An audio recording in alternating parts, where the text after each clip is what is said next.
Imaginez un garçon de 12 ans seul face à la brutalité d'un système qui ne montre aucune pitié envers les plus vulnérables.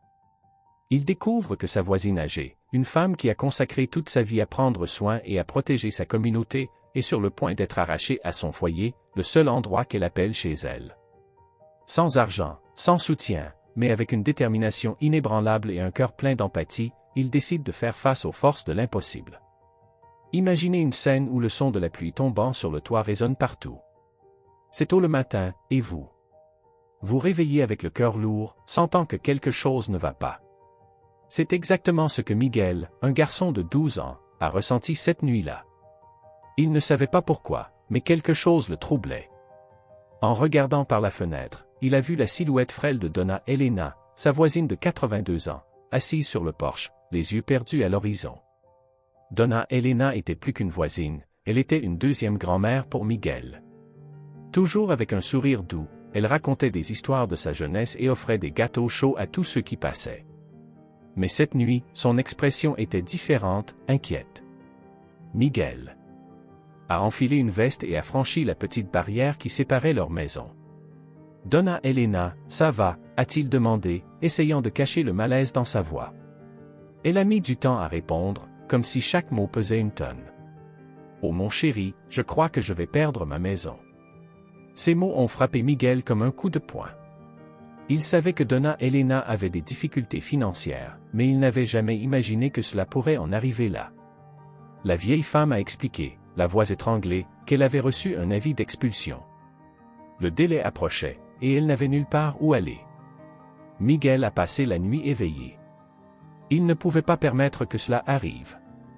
Après tout, Donna Elena n'était pas juste une voisine, elle était une héroïne silencieuse, connue pour avoir aidé tout le monde autour d'elle, même avec si peu. Il savait qu'il devait faire quelque chose, mais que pouvait faire un garçon de 12 ans contre le poids des contrats, des dettes et des lois? Le lendemain matin, Miguel est allé à l'école avec une détermination différente. Pendant les cours, il écoutait à peine les explications, trop occupé à griffonner des idées dans son cahier. Lancer une collecte de fonds, pensait-il, mais où trouverait-il autant d'argent? Parler aux adultes, peut-être, mais qui écouterait un garçon? La réponse semblait impossible, mais Miguel n'était pas prêt à abandonner. Quand il est rentré chez lui, il a trouvé Donna Elena dans sa cuisine, offrant des gâteaux à sa mère. Son sourire était comme un rayon de soleil perçant les nuages sombres, mais Miguel savait que ce n'était qu'un masque. Il a observé la scène en silence, une idée germant dans son esprit. Si personne n'allait se battre pour Donna Elena, il le ferait seul. « Donna Elena, tu me fais confiance ?» a-t-il demandé, les yeux brillants de détermination. « Bien sûr, mon chéri, mais que peux-tu faire ?» a-t-elle répondu, intriguée. Miguel a haussé les épaules, ne connaissant pas la réponse exacte, mais une chose était certaine, il ne permettrait pas qu'une telle injustice passe inaperçue. Avant que Donna Elena ne puisse protester, Miguel était déjà dans sa chambre, cherchant des informations en ligne. Il a découvert qu'il avait besoin de preuves, de témoins et, surtout, de soutien pour empêcher l'expulsion. Sa première mission, convaincre les gens de la communauté de s'unir pour Donna Elena. Miguel savait que chaque seconde comptait. Il devait agir vite pour sauver Donna Elena de l'expulsion. Le lendemain matin, juste après le petit déjeuner, il est parti avec un sac à dos plein de courage et un cahier où il avait noté ses idées. La première étape était de mobiliser la communauté. Il a commencé à frapper aux portes.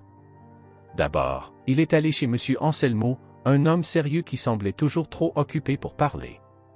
Miguel a expliqué la situation en détail, soulignant comment Donna Elena avait aidé tant de gens au fil des années. Elle a pris soin de ma mère quand elle était malade. Sans elle, je ne sais pas ce que j'aurais fait, a admis M. Anselmo, visiblement ému. Alors, vous nous aiderez, a demandé Miguel, plein d'espoir. L'homme a soupiré et a hoché la tête. Tu peux compter sur moi, mon garçon.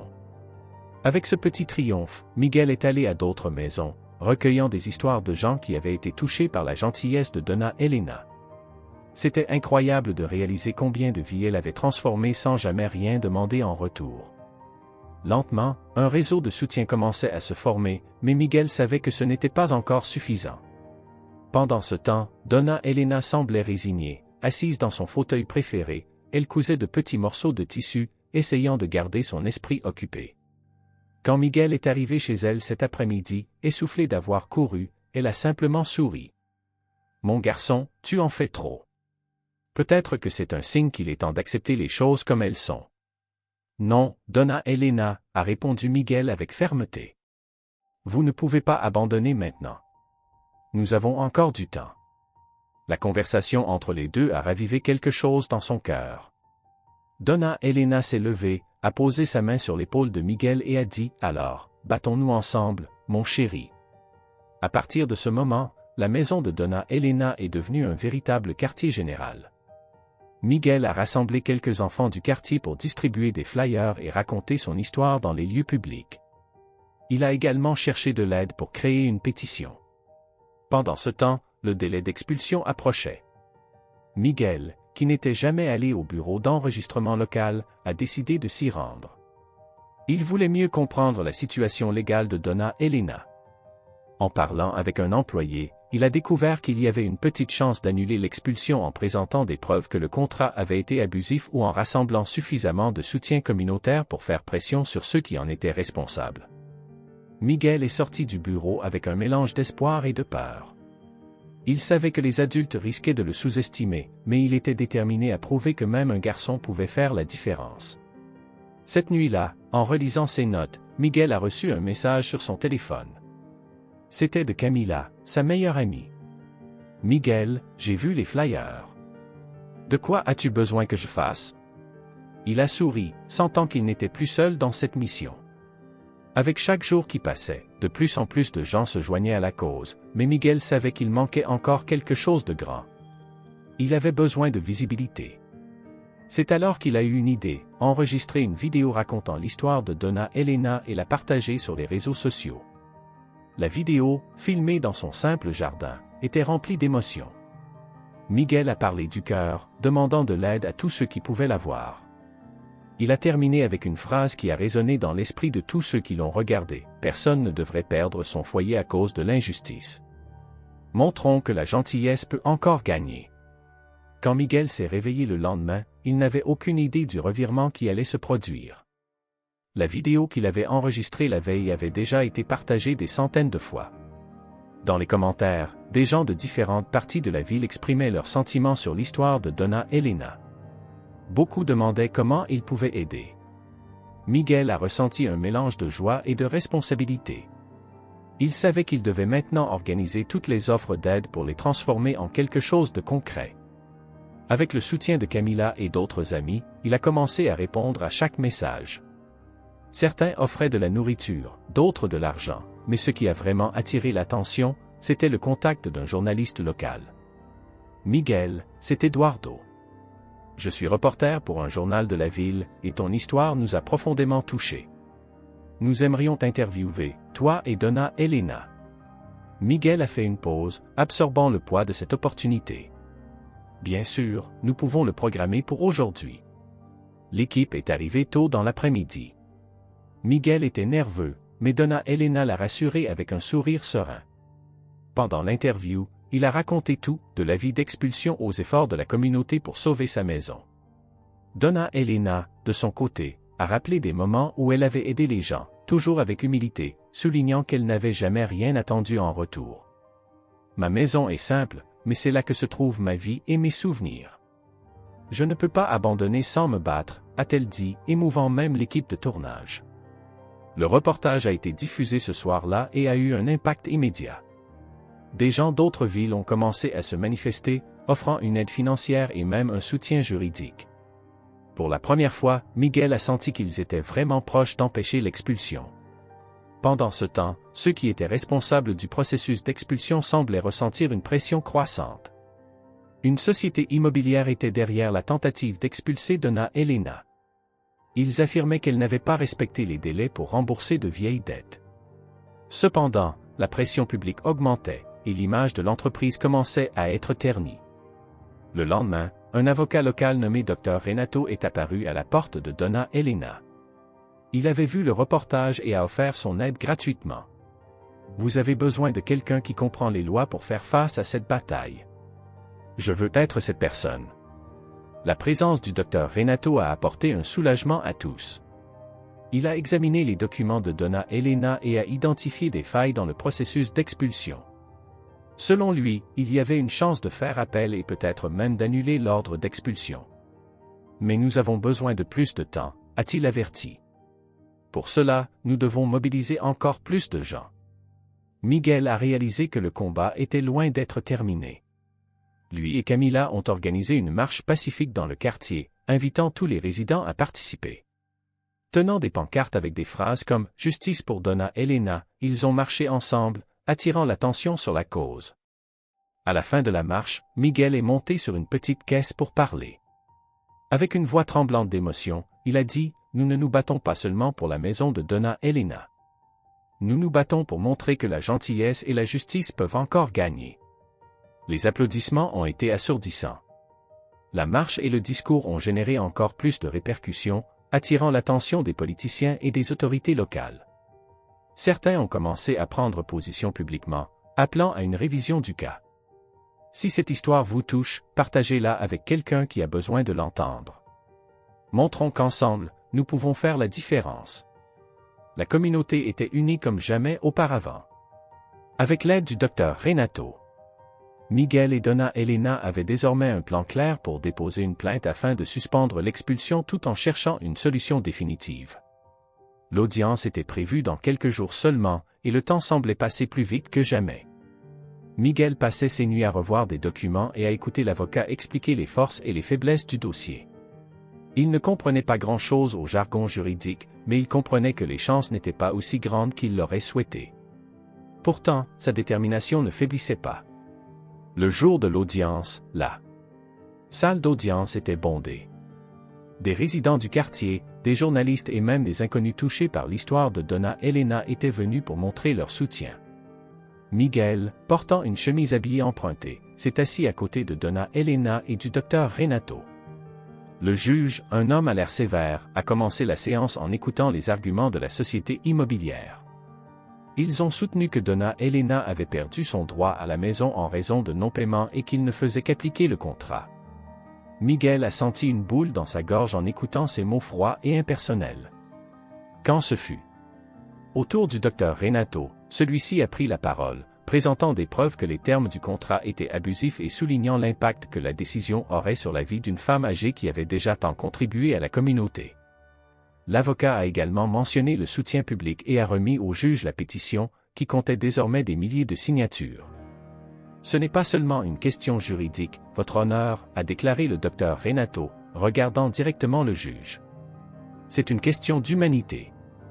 Cependant, le moment le plus marquant de l'audience est survenu lorsque Miguel a demandé à prendre la parole. Bien qu'il ne soit qu'un enfant, il s'est levé avec fermeté et s'est dirigé vers le centre de la salle. Le juge a hésité, mais lui a permis de parler. Votre honneur, je sais que vous pourriez penser que je suis trop jeune pour comprendre ces choses, mais ce que je sais, c'est que Madame Elena ne mérite pas de perdre sa maison. Elle m'a appris que la gentillesse est ce qui nous rend humains. Si vous lui enlevez cela, que reste-t-il? Les mots de Miguel ont frappé tous les présents comme un coup au cœur. Il ne demandait pas seulement justice, il faisait appel à la part la plus profonde de l'empathie humaine. Même. Le juge semblait ébranlé. Après avoir entendu tous les arguments, le juge a annoncé qu'il aurait besoin de quelques jours pour rendre une décision finale. C'était une victoire partielle, car l'expulsion était temporairement suspendue, mais la tension planait toujours dans l'air. En quittant la salle d'audience, Miguel a été accueilli par des applaudissements et des câlins. Madame Elena, les larmes aux yeux, a pris sa main et a murmuré « Mon garçon, tu as fait plus pour moi que je n'aurais pu l'imaginer. » Cette nuit-là, Miguel avait du mal à dormir. Il savait qu'ils étaient plus proches de la victoire, mais le poids de la responsabilité reposait toujours sur ses épaules. Il devait continuer à mobiliser les gens et à faire pression sur la société pour éviter toute manœuvre de dernière minute. C'est alors qu'une idée lui est venue, organiser une grande veillée devant la maison de Madame Elena. Ce serait un geste symbolique, montrant que personne ne la laisserait seule.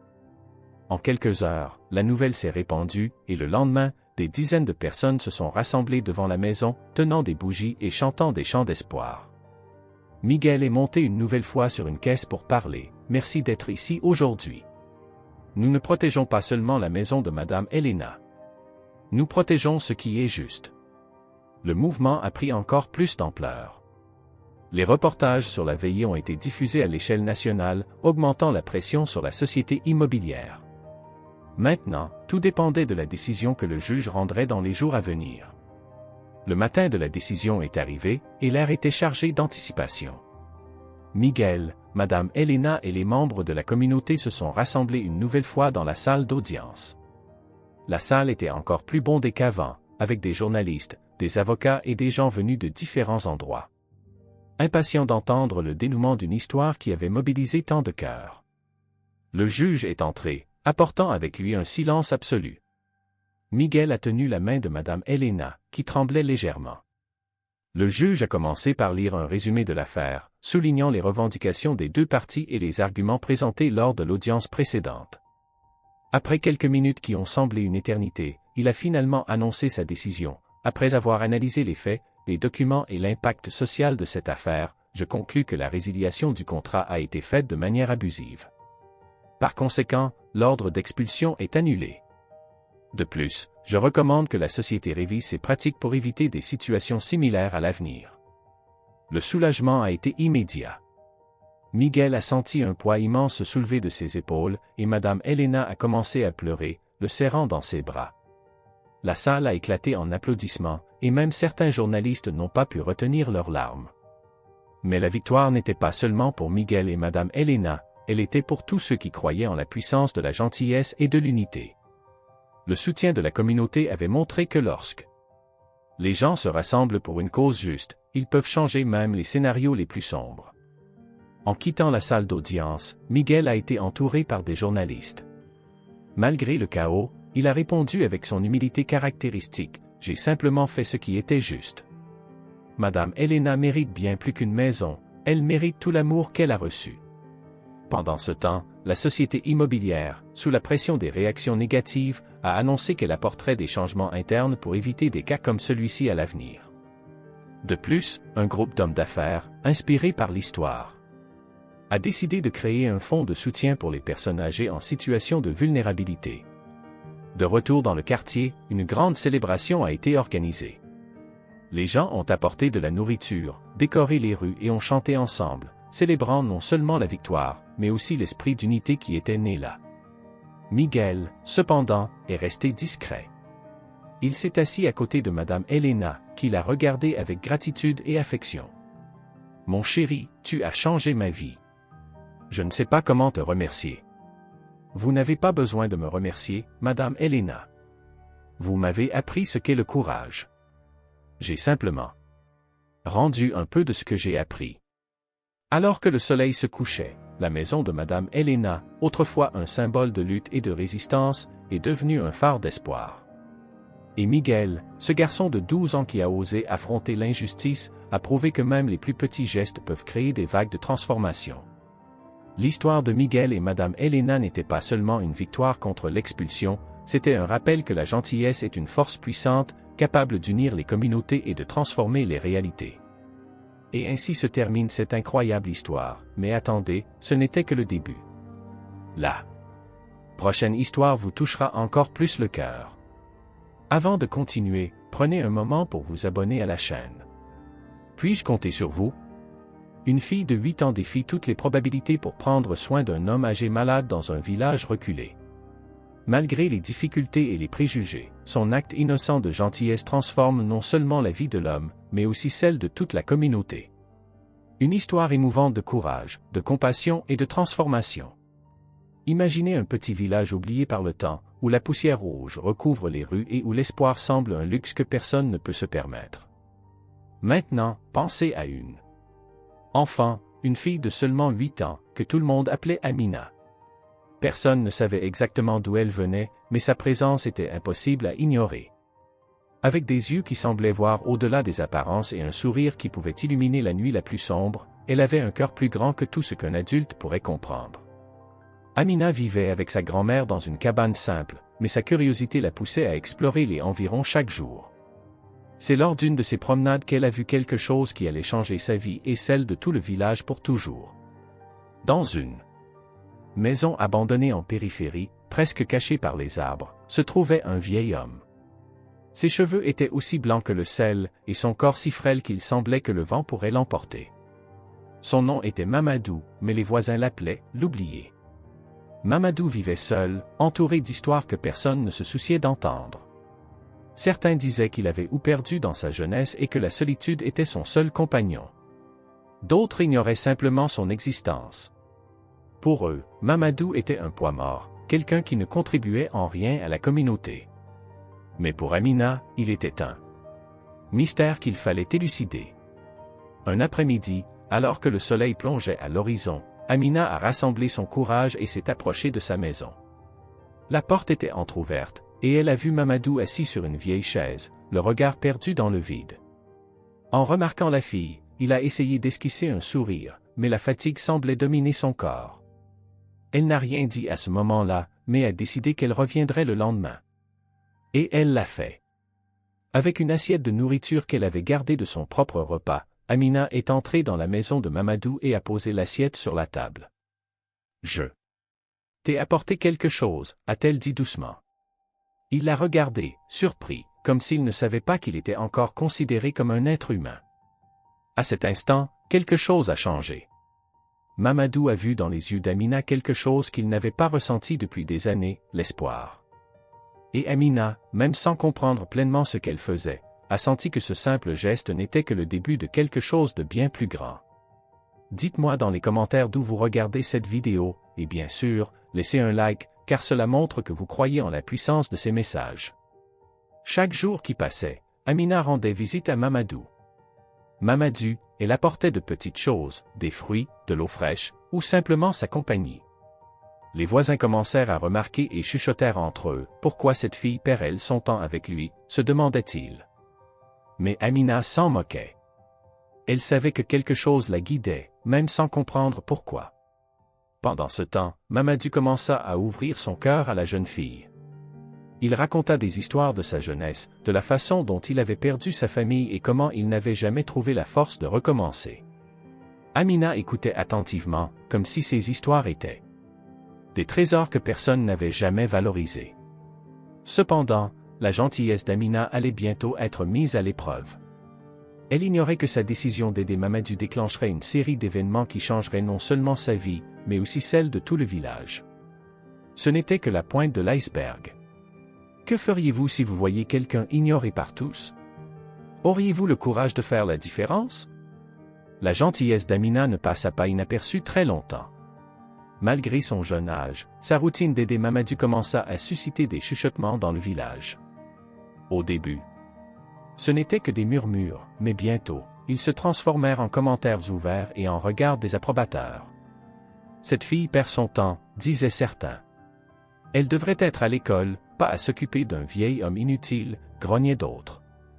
Mais Amina, avec sa détermination innocente, continua. Un après-midi, alors qu'elle revenait de chez Mamadou, Amina fut abordée par une voisine plus âgée, Madame Fatou, connue pour sa langue acérée et son attitude autoritaire. « Pourquoi vas-tu dans cette maison, petite? Ne sais-tu pas que cet homme porte malheur? Il a choisi de vivre seul, et c'est ainsi que cela devrait être, » déclara Fatou, les bras croisés. Amina, avec le calme de quelqu'un qui ne connaissait pas la rancœur, répondit, « Il n'a pas choisi de vivre seul, tante Fatou. Il a juste besoin que quelqu'un le voie. » Ces mots, prononcés avec la simplicité d'un enfant, laissèrent la femme sans voix. Mais au lieu d'abandonner, Fatou répandit encore plus de rumeurs dans le village. Bientôt, les chuchotements devinrent plus sérieux. Les adultes commencèrent à avertir les enfants de ne pas jouer avec Amina, et certaines familles interdirent même à leurs enfants de l'approcher. « Elle nous attire des ennuis, » disait-il. Malgré cela, Mamadou commença à s'améliorer. Le simple fait d'avoir quelqu'un qui croyait en lui donna la force d'essayer de se rétablir. Il commença à marcher dans sa petite cour, s'appuyant sur une canne improvisée qu'Amina lui avait trouvée. Il essaya même de planter quelques graines dans le sol aride, quelque chose qu'il n'avait pas fait depuis des années. « Elles ne pousseront peut-être pas, mais c'est bon d'essayer, » dit-il avec un sourire fragile. Amina se consacra également à nettoyer sa maison, remplie de poussière et d'obscurité. Lentement, l'atmosphère commença à sembler plus vivante, comme si l'énergie d'Amina imprégnait chaque coin. Un jour, en nettoyant une vieille boîte en bois oubliée dans un coin de la maison, Amina trouva quelque chose qui attira son attention, un médaillon ancien. Il avait un motif d'arbre avec des racines qui semblaient s'entrelacer de manière presque magique. « Qu'est-ce que c'est, grand-père Mamadou » demanda-t-elle, curieuse. Mamadou regarda le médaillon et, pendant un moment, resta silencieux. C'était comme si un tourbillon de souvenirs l'avait frappé. « Ce médaillon appartenait à ma femme. Elle me l'a donné le jour de notre mariage. Elle disait toujours qu'il représentait notre force, même dans les jours difficiles. » Amina plaça le médaillon dans ses mains et dit « Alors il devrait rester avec vous, pour que vous n'oubliez jamais cette force. » Les mots de la jeune fille touchèrent quelque chose de profond en Mamadou. Il tint le médaillon avec précaution, comme s'il tenait le cœur de sa femme, et murmura « Merci, Amina. Tu m'as rendu quelque chose que je pensais avoir perdu pour toujours. » Si ces histoires vous touchent, partagez-les avec quelqu'un qui a aussi besoin de les entendre. Pendant ce temps, les rumeurs dans le village s'intensifiaient. Certaines personnes commencèrent à se demander si Amina et sa grand-mère devaient continuer à vivre là. Mais tout le monde n'était pas contre elle. Un jeune homme nommé Issa, qui travaillait comme aide au marché local, observait les actions d'Amina avec admiration. « Cette fille fait ce qu'aucun de nous n'a eu le courage de faire, pensa-t-il. » Issa commença à apporter discrètement de la nourriture et de l'eau à Amina, pour soutenir sa cause. « Ne t'arrête pas, Amina, dit-il un jour. Tu as un cœur pur, et cela vaut plus que n'importe quelle opinion de ce village. » Mais le soutien d'Issa ne suffirait pas à retenir la tempête qui approchait. Un jour, Madame Fatou rassembla un petit groupe de résidents sur la place centrale. « Nous ne pouvons plus accepter cela. Cette fille nous attire des ennuis. Nous devons faire quelque chose avant qu'il ne soit trop tard. » Cette nuit-là, sous la lumière tamisée des lanternes, Amina s'assit à côté de Mamadou et dit « Ils sont en colère contre moi, grand-père Mamadou. Mais je n'arrêterai pas. Je sais que vous avez besoin de moi. » Il posa sa main ridée sur la sienne et répondit « Et j'ai besoin de toi, Amina. Mais souviens-toi, les gens ont seulement peur de ce qu'ils ne comprennent pas. Un jour, ils verront ce que tu essaies de faire. » Les jours qui suivirent furent encore plus difficiles pour Amina. La tension dans le village augmentait à chacune de ses visites chez Mamadou. Le peu de soutien qu'elle recevait d'Issa ne suffisait pas à étouffer les rumeurs et les critiques. Les gens commencèrent à éviter de passer près de la maison du vieil homme, comme si l'endroit portait une malédiction. Pourtant, Amina resta ferme. Chaque matin, elle se rendait chez Mamadou avec un petit sourire, comme si rien ne pouvait ébranler sa détermination. Mamadou, de son côté, commença à gagner en vitalité. Il marchait avec plus d'assurance et se mit même à fredonner de vieilles chansons de sa jeunesse. C'était comme si le temps lui accordait une brève trêve, lui permettant de revivre des moments de joie. Mais le cœur d'Amina commença à ressentir le poids des critiques. À la maison, sa grand-mère, qui l'avait toujours soutenue en silence, commença à montrer des signes d'inquiétude. Une nuit, pendant le dîner, elle rompit enfin le silence. « Amina, ma petite fille, tu as un cœur d'or, mais tu portes un fardeau très lourd. Je vois comment cela t'affecte. » Amina baissa les yeux et répondit « Grand-mère, si je ne fais pas cela, qui le fera? Il est seul, il a besoin de moi. » La grand-mère sourit légèrement, tenant les mains de sa petite fille avec affection. « Je sais, ma chérie. Mais le monde ne comprend pas toujours les cœurs comme le tien. Sois forte, mais souviens-toi que tu dois aussi prendre soin de toi. » Le lendemain, en arrivant chez Mamadou, Amina trouva le vieil homme assis sur le porche, le médaillon autour du cou. « Vous avez l'air différent aujourd'hui, grand-père Mamadou, » remarqua-t-elle, percevant quelque chose de nouveau dans son expression. « Tu m'as apporté quelque chose que je pensais impossible, Amina, du courage. Pendant longtemps, je me suis caché. Caché des gens, des souvenirs, même de moi-même. Mais maintenant, je sens que je peux affronter tout ce qui viendra, tant que tu seras à mes côtés. » Ces mots touchèrent profondément le cœur de la jeune fille. Elle sourit, mais avant qu'elle ne puisse répondre, un groupe de villageois apparut devant la maison. Madame Fatou les menait, les bras croisés et l'air mécontent. « Amina, il est temps de mettre fin à cela. Tu causes des problèmes au village. Cet homme n'a plus sa place ici. Et tu défies la volonté de la communauté, déclara Fatu, pointant Mamadou avec dédain. La jeune fille resta silencieuse pendant quelques instants, sentant le poids du regard de chaque personne dans ce groupe. Finalement, elle s'avança et répondit, « Si vous pensez qu'il n'a pas sa place ici, alors je n'ai pas la mienne non plus. Je ne peux pas ignorer quelqu'un qui a besoin d'aide simplement parce que c'est plus facile pour vous. Il est une personne, comme nous tous. » Le groupe commença à murmurer, et Fatu essaya de répondre, mais Mamadou, qui était resté silencieux jusqu'alors, se leva avec difficulté. Sa voix, bien que faible, portait une fermeté que personne n'attendait. « Je sais que j'ai fait des erreurs. Je sais que beaucoup d'entre vous ne me considèrent pas comme faisant partie de ce village. Mais cette fille, cette petite fille, a eu le courage qu'aucun de nous n'a eu. S'il y a quelque chose qui ne va pas ici, ce n'est peut-être pas avec elle, mais avec nous tous qui avons oublié ce que cela signifie d'être humain. » Un silence tomba sur le groupe. Certains baissèrent les yeux, honteux, tandis que d'autres semblaient encore résister. Mais avant qu'ils ne puissent dire quoi que ce soit, la pluie se mit à tomber. Une pluie légère et inattendue. Comme si le ciel voulait laver le poids de cette conversation. Amina et Mamadou restèrent sous la pluie, côte à côte, tandis que les villageois se dispersaient lentement. Malgré les nuages sombres dans le ciel, Amina sentit que quelque chose avait changé ce jour-là. Si cette histoire vous touche, ne la gardez pas pour vous. Partagez-la avec quelqu'un qui a aussi besoin de l'entendre. Dans les jours qui suivirent la confrontation avec les villageois, quelque chose d'inattendu commença à se produire. Alors que certains maintenaient encore une posture de dédain, d'autres commencèrent à changer. De petits gestes, comme un salut timide ou un regard moins sévère, indiquaient que le courage d'Amina et les mots de Mamadou avaient semé des graines de réflexion. Cependant, Madame Fatu n'avait pas abandonné sa croisade contre eux.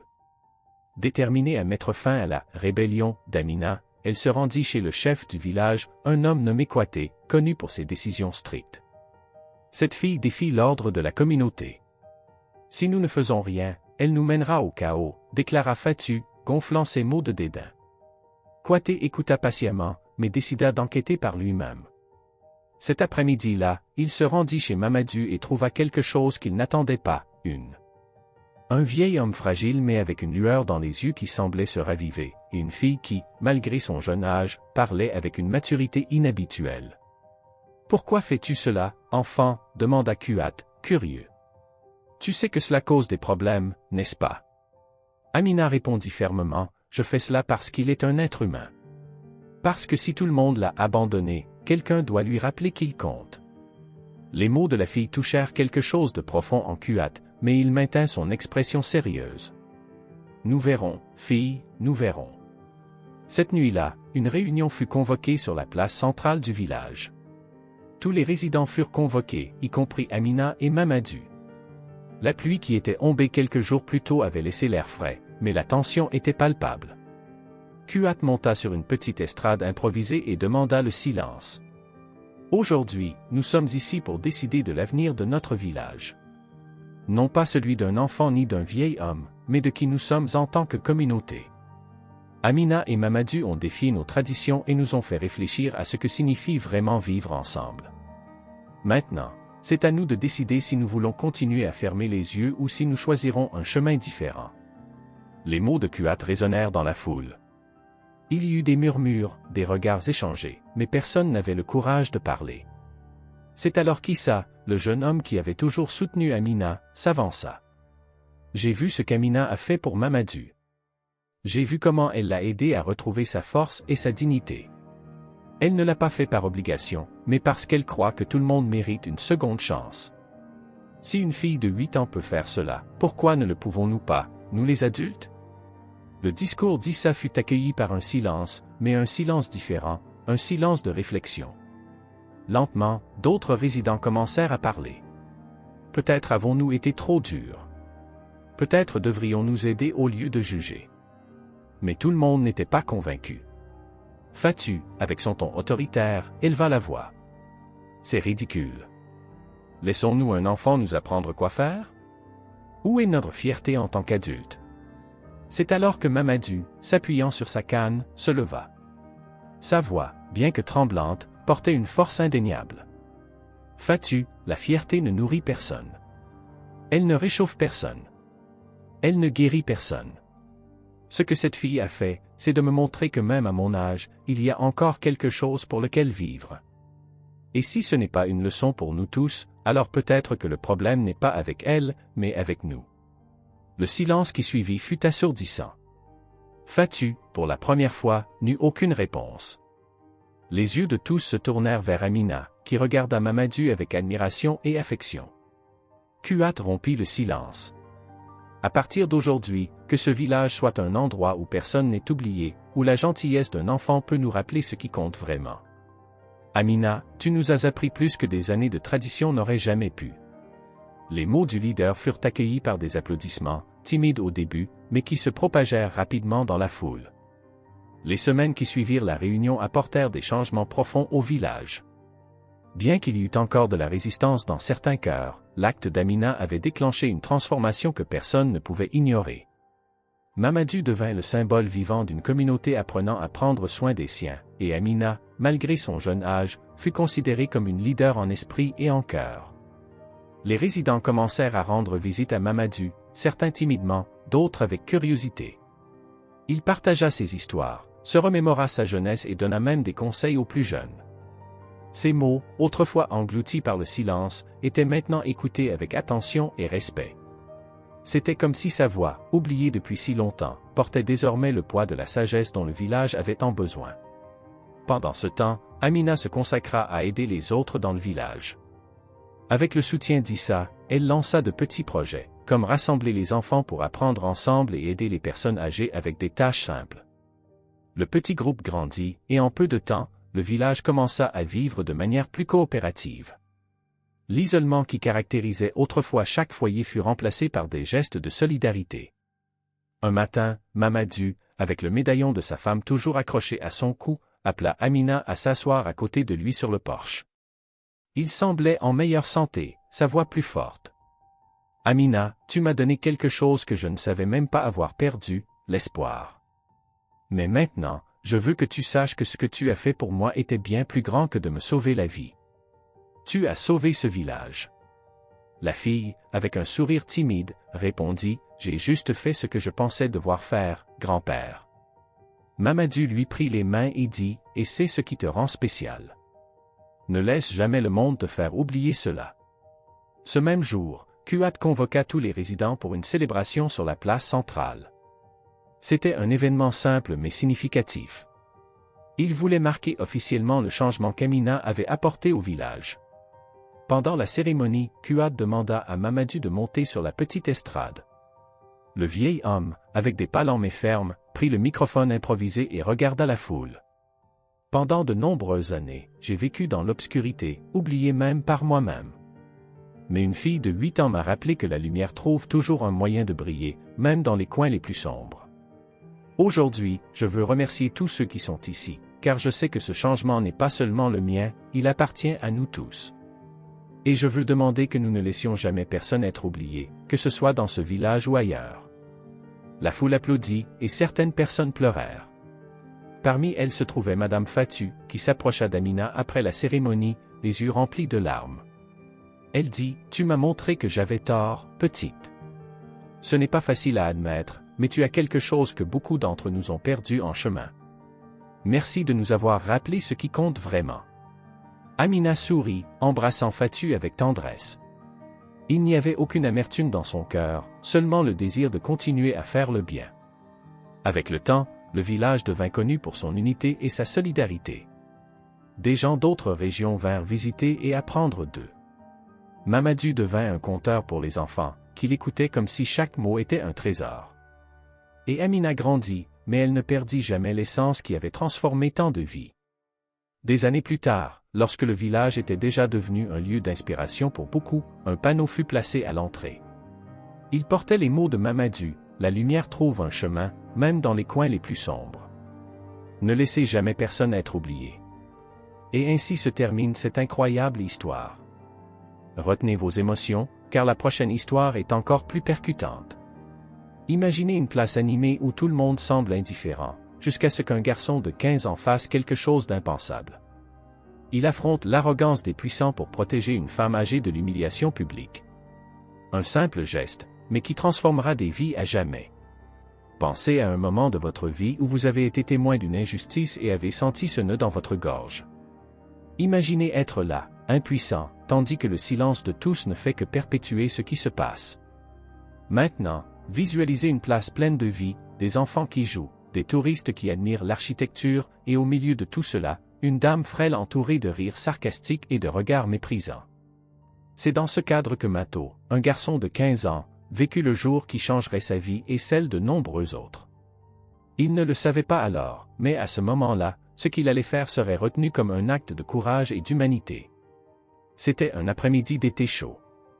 Mato était sorti de chez lui pour livrer quelques commandes qu'il prenait pour aider sa mère.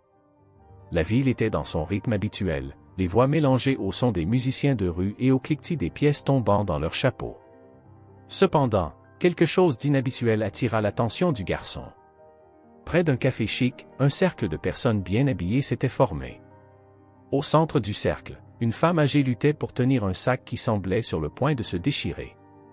Elle avait une apparence humble, portant des vêtements usés et un regard qui implorait un peu de compassion. Mais au lieu de cela, elle était accueillie par des rires. Une femme dit, « C'est incroyable comment certaines personnes s'immiscent là où elles ne devraient pas. » Elle ajusta son chapeau coûteux tout en pointant les pieds de la dame, chaussée de vieilles chaussures visiblement usées et dépareillées. Mato s'arrêta. Il ne connaissait pas cette femme, mais il ressentit quelque chose qu'il ne pouvait expliquer, une indignation qui grandissait avec chaque mot venimeux qui sortait de la bouche des présents. La femme âgée, même sans répondre, essayait de quitter les lieux, mais le cercle semblait se resserrer encore plus. « Tu te crois invisible », se moqua un homme portant une montre étincelante au poignet. Mato serra les poings. Il regarda autour de lui. Il y avait beaucoup de gens qui regardaient, certains clairement mal à l'aise, mais personne ne faisait rien. Il sentit son cœur s'emballer, et soudain, sans réfléchir, il commença à marcher vers eux. « Et, arrêtez ça !» La voix du garçon trancha l'air comme une lame. Tous les yeux se tournèrent vers lui, y compris ceux de la femme âgée, qui semblait maintenant encore plus fragile mais avec un mélange de surprise et de peur sur son visage. « Qui es-tu pour parler comme ça ?» demanda la même femme avec un sourire sarcastique. « Mêle-toi de tes affaires, gamin. Tu ne sais même pas ce qui se passe. » Mato prit une profonde inspiration, essayant de cacher la nervosité qui commençait à s'emparer de son corps. « Ce qui se passe est évident. Vous humiliez quelqu'un qui n'a rien fait pour mériter ça. Vous pensez qu'être riche ou bien habillé vous donne le droit de piétiner les autres? » Le groupe rit, mais cette fois avec un ton inconfortable. La femme essaya de répondre, mais Mato continua. « Qu'est-ce que vous enseignez aux autres qui sont ici à regarder? Que avoir de l'argent signifie que vous pouvez traiter les gens comme des ordures? » La place, autrefois remplie de bruit, fut envahie par un lourd silence. La femme âgée regarda Mato comme s'il était un ange envoyé pour la protéger. Le groupe de riches échangea des regards, clairement surpris par l'audace d'un si jeune garçon. La femme au chapeau se redressa et essaya de reprendre le contrôle de la situation. « Écoute, gamin, je comprends que tu veux avoir l'air d'un héros, mais ne viens pas ici nous faire la morale. Nous disons simplement ce qui est évident. Si elle ne peut pas se promener ici sans causer d'embarras, elle devrait trouver un autre endroit. » La femme âgée, qui était restée silencieuse jusqu'alors, trouva enfin la force de parler. Sa voix était faible, mais pleine de dignité. « Je ne suis pas ici pour déranger qui que ce soit. J'essayais simplement de retrouver mon chemin pour rentrer chez moi. Je suis désolé si j'ai fait quelque chose de mal. » Mato sentit une oppression dans sa poitrine en entendant ces mots. Il regarda la dame qui essayait maintenant de s'éloigner, mais ses mains tremblantes rendaient même le simple geste de tenir son sac difficile. Il fit un pas en avant, se plaçant entre elle et le groupe. « Pourquoi vous excusez-vous » demanda Mato, sa voix plus ferme qu'il ne l'aurait cru. « Vous n'avez rien fait de mal. Ce sont eux qui devraient s'excuser. »« Oh, s'il te plaît » s'exclama l'un des hommes du groupe en roulant des yeux. « Tu crois vraiment que tu sais quelque chose, gamin? Tu n'as aucune idée de comment le monde fonctionne. Parfois, les gens ont besoin d'entendre la vérité, aussi dure soit-elle. » Mato se tourna vers l'homme, vêtu d'un costume impeccable et dégageant une arrogance certaine. « Si humilier les autres est la vérité en laquelle tu crois, alors le monde dans lequel tu vis doit être très triste. De plus en plus de personnes sur la place commencèrent à s'approcher. La confrontation attirait l'attention, et une petite foule se forma. Certains murmuraient des mots de soutien pour Mato. « Il a raison », dit une femme tenant la main de sa petite fille. « C'est honteux. » Mato réalisa qu'il n'était pas seul. Son courage semblait éveiller quelque chose chez les autres. Il reporta son attention sur la femme âgée et prit doucement le sac qu'elle essayait de tenir. « Je vais porter ça pour vous. Où que vous alliez, je vous accompagne. » Ce simple geste fut comme une étincelle qui enflamma les cœurs de la foule. Un jeune homme jouant de la guitare dans un coin de la place s'approcha et dit « Tu n'es pas seul dans cette histoire, gamin. » D'autres commencèrent à murmurer des mots d'encouragement, tandis que le groupe de personnes riches semblait de plus en plus mal à l'aise. « Vous pensez être meilleur à cause de vos vêtements ou de votre argent ?» demanda Mato, regardant directement la femme au chapeau. « Si être riche signifie traiter les autres comme vous l'avez fait, je préfère rester comme je suis. » La femme ouvrit la bouche pour répondre, mais aucun mot ne sortit. L'indignation de Mato semblait avoir complètement désarmé le groupe. L'homme en costume secoua la tête et, sans dire un mot de plus, commença à s'éloigner. Un par un, les autres membres du groupe suivirent, quittant la place dans un silence retrouvé. La femme âgée regarda Mato, les yeux embués. « Merci beaucoup, mon fils. Tu n'avais pas à faire ça. » Mato sourit, tenant toujours son sac. « Si, je devais le faire. Personne ne mérite d'être traité ainsi. » Alors qu'il marchait côte à côte à travers la place, les gens commencèrent à applaudir. C'était un mélange de soulagement, d'admiration et d'un nouvel espoir. Mato, cependant, baissa simplement la tête, gêné par tant d'attention. Pour lui, ce qu'il avait fait n'était rien de spécial. Alors qu'il traversait la place, Mato remarqua que la femme âgée semblait hésitante. Ses pas étaient lents, comme si elle essayait de prolonger le moment à ses côtés. Il rompit le silence, essayant de détendre l'atmosphère. « Comment vous appelez-vous, madame ?» demanda-t-il avec un sourire chaleureux. « Lucia » répondit-elle avec un faible sourire, mais ses yeux trahissaient encore l'ombre de ce qui venait de se passer. « Et toi ?»« Mato » répondit le garçon. « Puis-je vous ramener chez vous? Je ne veux pas qu'il vous arrive autre chose en chemin. » Lucia marqua une pause, comme si elle pesait l'offre. Elle savait que ce garçon avait déjà fait plus qu'assez, mais quelque chose dans son regard lui inspirait confiance. « Ma maison n'est pas très loin, dit-elle, mais es-tu sûr? Et ta famille, elle ne s'inquiétera pas. » « Je fais des livraisons pour aider ma mère, répondit Mato, mais rien n'est plus important en ce moment que de vous ramener chez vous en sécurité. Ils continuèrent à marcher, et peu à peu, Lucia commença à se confier. Elle lui dit qu'elle était veuve depuis de nombreuses années et vivait seule. Ses enfants avaient déménagé pour trouver du travail, et bien qu'il lui parlait de temps en temps, il ne pouvait pas lui rendre visite souvent. Mato écouta attentivement, le cœur serré à l'idée de la solitude de cette femme. « Ça doit être difficile, dit-il, choisissant ses mots avec soin. »« Ça l'est, admit Lucia avec un soupir. Mais je m'y suis habitué. Ce qui s'est passé aujourd'hui n'est pas nouveau pour moi. Souvent, les gens jugent sur les apparences. Ils pensent que je suis faible, que je n'ai aucune valeur. » Mato s'arrêta et la regarda droit dans les yeux. « Vous avez de la valeur, Madame Lucia, bien plus que ce que ces gens peuvent voir. Le problème ne vient pas de vous, mais d'eux. » Lucia sourit, mais cette fois avec une légèreté qu'elle n'avait pas ressentie depuis longtemps. « Tu es un bon garçon, Mato. Je ne sais pas comment te remercier pour tout ça. »« Vous n'avez pas à me remercier, dit-il simplement. Je veux juste que vous sachiez que vous n'êtes pas seul. » Alors qu'ils continuaient à marcher, ils arrivèrent dans un quartier plus modeste. Les maisons étaient petites mais pleines de vie, avec des enfants jouant sur les trottoirs et des voisins bavardant.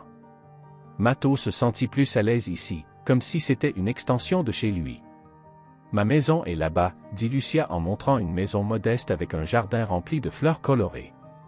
Elle semblait petite mais accueillante. En arrivant, Lucia insista pour que Mato entre. « As-tu besoin d'eau ou de quelque chose à manger?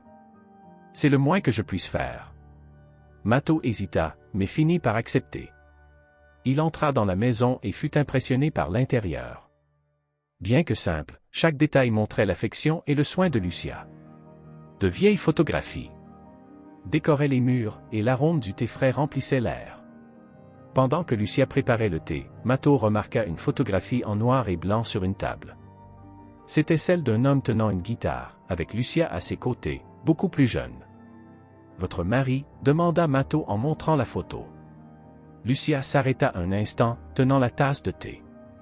Oui, c'était lui. Ravière. Il adorait la musique. Il disait que les notes avaient le pouvoir de guérir l'âme. Mato sourit. Il avait l'air d'un homme bien. Lucia hocha la tête, mais ses yeux s'embuèrent. Il l'était. Et même après tant d'années, il me manque tous les jours. Mato sentit une boule dans sa gorge. La solitude de Lucia semblait bien plus grande qu'il ne l'avait imaginé. Mais avant qu'il ne puisse répondre, Lucia changea de sujet. « Et toi, Mato, pourquoi un si jeune garçon aide-t-il autant sa mère? Où est ton père? » Le sourire de Mato s'effaça, et il détourna le regard. « Il est parti quand j'étais petit, dit-il d'une voix plus faible. Ma mère fait tout ce qu'elle peut, mais parfois ça ne semble pas suffire. C'est pourquoi j'essaie de l'aider. » Lucia le regarda avec tendresse. « Tu es fort, Mato, mais tu mérites aussi que quelqu'un prenne soin de toi. » Mato passa plus de temps chez Lucia qu'il ne l'avait prévu. Alors qu'il parlait, il se sentait de plus en plus à l'aise, comme s'il était avec quelqu'un qu'il connaissait depuis des années. Mais en regardant l'heure, il réalisa qu'il était déjà en retard pour ses livraisons. « Madame Lucia, je dois y aller maintenant, mais je promets de revenir vous rendre visite, dit-il en se levant de sa chaise. Lucia sourit, mais il y avait une pointe de tristesse dans ses yeux. « Tu as fait plus pour moi que beaucoup ne le feraient en une vie, Mato.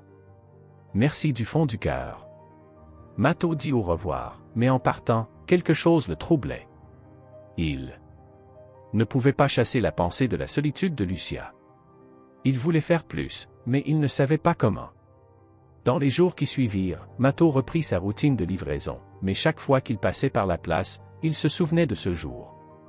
Il se demandait comment allait Lucia et si les gens autour d'elle avaient appris quelque chose de ce qui s'était passé.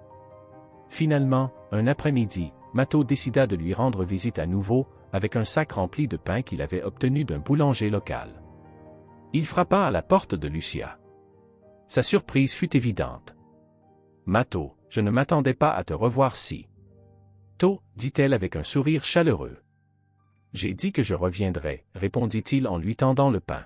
« Et je vous ai apporté ça. » Lucia fut touchée. « Tu as un cœur en or, mon fils. » Alors qu'ils mangeaient ensemble dans la petite cuisine, Mato commença à partager davantage sur sa vie. Il parla de sa mère, qui travaillait dur pour le soutenir, et de son rêve de faire un jour quelque chose de grand, quelque chose qui pourrait changer la vie des gens. « Tu changes déjà des vies, Mato, » dit Lucia avec sincérité. « Ma vie en est un exemple. » Mato resta silencieux un moment. Il savait qu'aider Lucia avait été important, mais il sentait qu'il pouvait faire plus encore. C'est alors qu'il eut une idée. « Madame Lucia, » commença-t-il, les yeux brillants, « que diriez-vous de retourner sur cette place, mais cette fois d'une manière différente ?» Lucia sembla confuse. « Retourner pourquoi ?» Mato expliqua son plan. Il voulait rassembler les gens de la communauté pour montrer que même dans un endroit où beaucoup semblaient indifférents, il y avait encore de la gentillesse et de la solidarité. Il pensait organiser un événement sur la place, quelque chose de simple mais qui pourrait rassembler les gens et, en même temps, mettre en avant l'importance de se respecter et de se valoriser les uns les autres. Lucia semblait hésitante. « Mato, je ne sais pas. Je n'aime pas attirer l'attention. » « Ce n'est pas pour attirer l'attention, » expliqua-t-il. « C'est pour montrer que personne ne devrait être traité comme vous l'avez été. Et qui sait, peut-être inspirer d'autres à faire de même. » Convaincu par la passion de Mato, Lucia accepta. Dans les jours qui suivirent, Mato commença à mobiliser ses amis et connaissances. Il raconta l'histoire de Lucia aux voisins, aux commerçants, et même aux musiciens de rue qui avaient été témoins de la confrontation sur la place. Le jour de l'événement, la place avait un air différent. Il y avait des tables avec de la nourriture simple, de la musique live, et des gens qui souriaient et discutaient. Lucia, bien qu'un peu timide, se sentait plus accueillie que jamais. Matto tenait à prendre la parole. Il monta sur une petite estrade improvisée et commença à partager son expérience. Il y a quelques jours, j'ai vu quelque chose qui m'a profondément marqué, commença-t-il d'une voix ferme. J'ai vu comment un manque de respect peut blesser une personne. Mais j'ai aussi vu comment un geste de gentillesse peut tout changer. Il regarda Lucia, assise au premier rang, et continua, « Aujourd'hui, nous sommes ici pour montrer que personne n'est seul, que même dans l'adversité, nous pouvons trouver de la force les uns dans les autres. » La place explosa en applaudissements, et Lucia ne put retenir ses larmes. Pour la première fois depuis des années, elle se sentait faire partie de quelque chose de plus grand, quelque chose qui donnait un sens à sa vie. L'après-midi sur la place devint une célébration inattendue de l'humanité.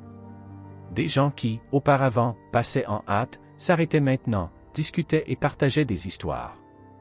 Lucia, habituée à être ignorée, était entourée de visages amicaux, désireux de la connaître, d'entendre son histoire, et surtout, de lui montrer qu'elle n'était plus seule.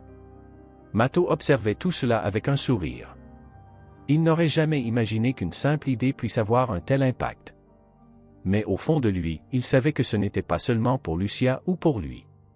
C'était pour tous ceux qui s'étaient déjà sentis invisibles dans un monde si bruyant. Alors que la musique jouait, Matto s'approcha de Lucia et s'assit à côté d'elle. « Alors, Madame Lucia, vous appréciez ?» Lucia regarda autour d'elle, les yeux brillants d'émotion. « Matto, tu n'as pas idée de ce que cela signifie pour moi. Pendant si longtemps, j'ai cru que j'avais été oubliée. Mais aujourd'hui, je me sens à nouveau vivante. » Matto sourit, mais avant qu'il ne puisse répondre, le musicien de rue prit sa guitare et commença à jouer une mélodie familière. Lucia s'arrêta de parler, son expression changea, et elle posa sa main sur son cœur. « Cette chanson, dit-elle, la voix tremblante, c'était la préférée de mon mari. Il me la jouait souvent. » Matto remarqua l'émotion dans sa voix et eut une idée. Il courut vers le musicien et lui chuchota quelque chose à l'oreille. L'homme sourit et fit signe à Lucia de s'approcher. « Madame Lucia, dit Matto en lui tendant la main, voulez-vous danser ?» Lucia hésita un instant, mais l'étincelle dans les yeux de Matto l'encouragea. Avec des pas lents, elle se leva et prit sa main. Alors que la mélodie remplissait l'air, Matto commença à la guider dans une danse simple mais pleine de sens. Les gens autour d'eux s'arrêtèrent pour regarder. Certains filmèrent la scène avec leur téléphone, tandis que d'autres souriaient simplement, émus par ce qu'ils voyaient. Lucia semblait avoir voyagé dans le temps, comme si elle était à nouveau dans les bras de son mari, dansant. Sur cette chanson si spéciale. Lorsque la musique s'arrêta, la place explosa en applaudissements. Lucia, les larmes aux yeux, serra Matto dans ses bras. « Merci, mon fils. Tu ne m'as pas seulement aidé ce jour-là. Tu m'as rendu quelque chose que je croyais avoir perdu pour toujours, l'espoir. » Matto sourit et répondit, la voix remplie d'émotion, « Vous m'avez aussi appris quelque chose de très important. Que même en étant jeune, on peut faire une différence. Et qu'on ne devrait jamais ignorer ceux qui sont à nos côtés. » Dans les jours qui suivirent, l'histoire de Matto et Lucia se répandit dans toute la communauté. Les gens commencèrent à se porter volontaires. Pour aider leurs voisins, organisèrent des événements pour intégrer les personnes âgées seules et créèrent un réseau de soutien qui transforma le quartier. Lucia, qui était autrefois une figure oubliée sur la place, devint une sorte d'ambassadrice de la gentillesse. Elle partagea son histoire avec tous ceux qui voulaient l'entendre, inspirant les autres à être plus gentils et plus compatissants. Matto, de son côté, continua à rendre visite à Lucia régulièrement.